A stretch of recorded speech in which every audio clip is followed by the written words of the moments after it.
पड़ जाए। माँ ठीक है, ये सारी बातें तो बाद में भी की जा सकती है ना। अभी आप बस इतना सोचिए कि वो इतनी बड़ी मुसीबत में है और क्या हम उनका साथ नहीं देंगे? उनका हाल चाल भी पूछने नहीं जाएंगे? मुझे तो ऐसा लग रहा है कि मैं तुरंत उसके पास चली जाऊं। और आपके बड़े बेटे, वो अपनी बहन से अभी भी उतना ही प्यार करते हैं। उन्हें कोई ऐतराज नहीं होगा अगर वो यहाँ आएगी। लेकिन मुझे ऐतराज है। मामी माँ, आप माँ हैं, मुझे माफ कर दीजिएगा। माना कि आप गुस्से में बोल रही हैं, लेकिन ये इंसानियत थोड़ी ना है। वो आपकी अपनी बेटी है और वो आज इतनी बड़ी मुसीबत में है मामी माँ, और आपको एतराज है। अगर आप इस वक्त उसके साथ खड़ी नहीं होंगी तो कब होंगी? मर चुकी है वो मेरे लिए,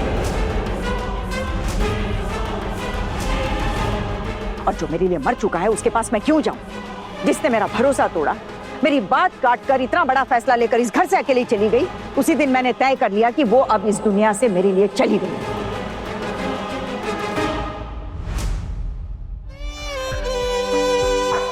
माँ, मैं जानती हूँ आप ये सारी बातें ना गुस्से में कर रही हैं। असल में आपकी सोच ऐसी नहीं है। मानती हूँ मैं कि दीदी से गलती हुई है, लेकिन माँ ये तो इतनी साल पुरानी बात है। क्या इस बात को लेके आप उनको कभी भी माफ नहीं करेंगी? ये तो गलत है ना माँ। ठीक है, आप उन्हें घर में जगह मत दीजिए, उनकी जिम्मेदारियां मत उठाइए, लेकिन उनका हालचाल तो पूछ सकती है ना माँ।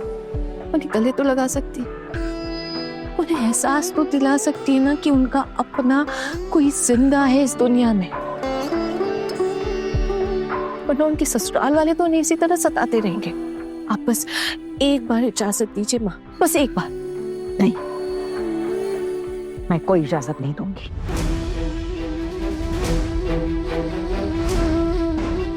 ठीक है माँ, तो हम आपकी इजाजत के बगैर दीदी से मिलने जाएंगे फिर।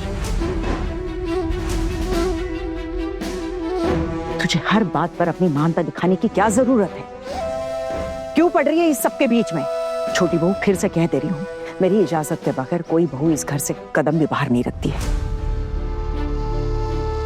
और तुझे भी यही करना होगा। मेरी बात माननी पड़ेगी। माँ, मैं सिर्फ आपकी छोटी बहू नहीं हूँ, मैं एक इंसान भी हूँ और एक लड़की भी। हाँ, भले ही मैंने अपनी ननद को नहीं देखा है कभी भी, लेकिन जब मुझे पता है कि आज वो मुसीबत में है तो मैं उनसे मिलने जरूर जाऊंगी माँ। और मैं भी तेरे साथ जाऊंगी। बहुत हिम्मत नहीं बढ़ गई है तुम लोगों की? बड़ों का अनादर करते करते भूल गई हो कि कौन सी बात माननी है और कौन सी नहीं। माफ कीजिएगा मामी माँ, लेकिन अगर दोनों जाएंगी तो मैं भी जाऊंगी। हाँ, मैं भी साथ चलूंगी। अगर आज मैं दीदी के पास नहीं रही तो अपने आप को कभी भी इंसान नहीं मान पाऊंगी। मैं खुद की नजरों में गिर जाऊंगी। चुप! मैं इंसान नहीं हूं? क्या मेरे अंदर इंसानियत नहीं है? सारी इंसानियत तुम्ही लोगों में है। मेरी बात काट रही हो और तुम लोगों की इतनी हिम्मत। वहाँ बात यहाँ हिम्मत की नहीं है, बात है ज़मीर की। जब हमें पता है कि उनके साथ इतना जुल्म हो रहा है तो हमारा ज़मीर हमें इजाजत नहीं देता कि हम ऐसे चुपचाप बैठे रहें। कोई उसके ससुराल नहीं जाएगा। मैं नहीं चाहती मेरी बेटी के साथ कोई भी इस घर से संबंध रखे। माँ, हर चीज आपके चाहने या ना चाहने से नहीं होंगी ना। कितनी सारी बातें जो हम भी नहीं चाहते करना, लेकिन हमें करनी पड़ती है और हर रोज करते हैं। कोई भी अपनी मर्जी से पूरी जिंदगी नहीं जी सकता है माँ। मुझे तुम्हारा भाषण सुनने में कोई दिलचस्पी नहीं है छोटी बहू। भाषण नहीं है माँ, मैं बस इतना कहना चाहती हूँ कि मैं दीदी से मिलने जाऊंगी, और इस चीज के लिए मैं किसी को मजबूर भी नहीं कर रही। अगर जरूरत पड़ी तो मैं अकेली चली जाऊंगी। जमीन क्या सिर्फ तेरा ही है छोटी, हमारा नहीं? अरे तूने तो उसे आज तक देखा तक नहीं है। मैंने तो उसे इतने छोटे से ऐसे बढ़ते बढ़ते देखा। जब मैं इस घर में शादी करके आई थी ना, तब छोटी सी थी, और फिर एक दिन यही सब हो गया और वो इस घर को छोड़कर चली गई। उसकी जिंदगी का छोटा हिस्सा नहीं हूं मैं। बहुत भोली भाली, बहुत प्यारी है वो। मेरी तो ये बात समझ में नहीं आती कि माँ अपनी इतनी प्यारी बेटी को इस तरह से कैसे भूल सकती है। भूलिए ना माँ।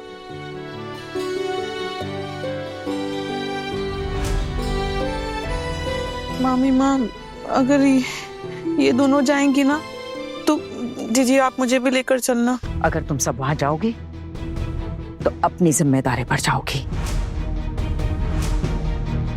इस बात के लिए मेरी कोई अनुमति नहीं होगी, और इस बात को लेकर अगर घर में कोई झमेला हुआ तो मैं कुछ नहीं कर पाऊंगी। अगर झमेले के डर से हम कायरों की तरफ पीठ दिखाते रहे तो कभी भी कोई भी काम पूरा नहीं कर पाएंगे। ऐसे कैसे हम होने दे सकते हैं सब? मतलब तुम चारों अकेले जाओगी? माँ, हम चारों अकेले थोड़ी ना। हम लड़की है तो क्या हमें इंसान नहीं माना जा सकता है? ठीक है माँ, अगर आप चाहती हैं तो मैं आपके छोटे बेटे से पूछ लूंगी। अगर वो चलना चाहे तो बहुत अच्छी बात है। हाँ हाँ माँ, वो गरिमा, मैं भी आपके भतीजे से बात कर लेती हूँ। मतलब अगर वो फ्री है तो जरूर चलेंगे ना हमारे साथ भी। और माँ, आपके बड़े बेटे वो तो जरूर जाएंगे। वो अपनी बहन से आज भी बहुत प्यार करते हैं, और अगर ऐसा नहीं हुआ ना तो हम चारों जाएंगे, है ना? बहुत हौसला बढ़ गया है तुम लोगों का।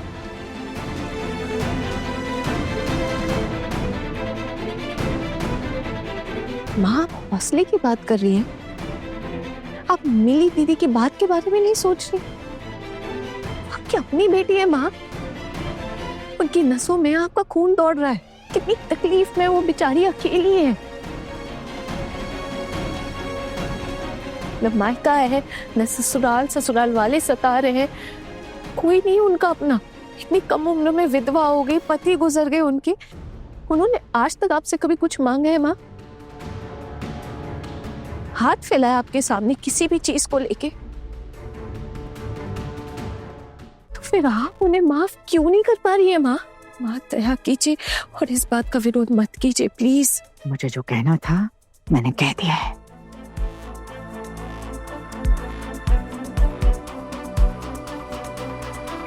माँ, माँ,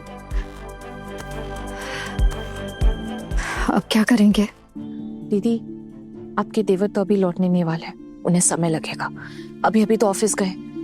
अब अगर मैं उन्हें अभी फोन करके बुलाऊंगी, मुझे नहीं लगता कि वो अभी आएंगे। और शाम को भी ऑफिस से लौटने के बाद वो हमारे साथ चलेंगे कि नहीं, ये भी नहीं पता मुझे। और मिली दीदी को और एक दिन भी हम इस हालत में नहीं छोड़ सकते हैं। तो आप लोग भूल जाइए कि आपके छोटे देवर हमारे साथ चलेंगे। ये तो बस मैंने माँ को मनाने के लिए बात कह दी थी।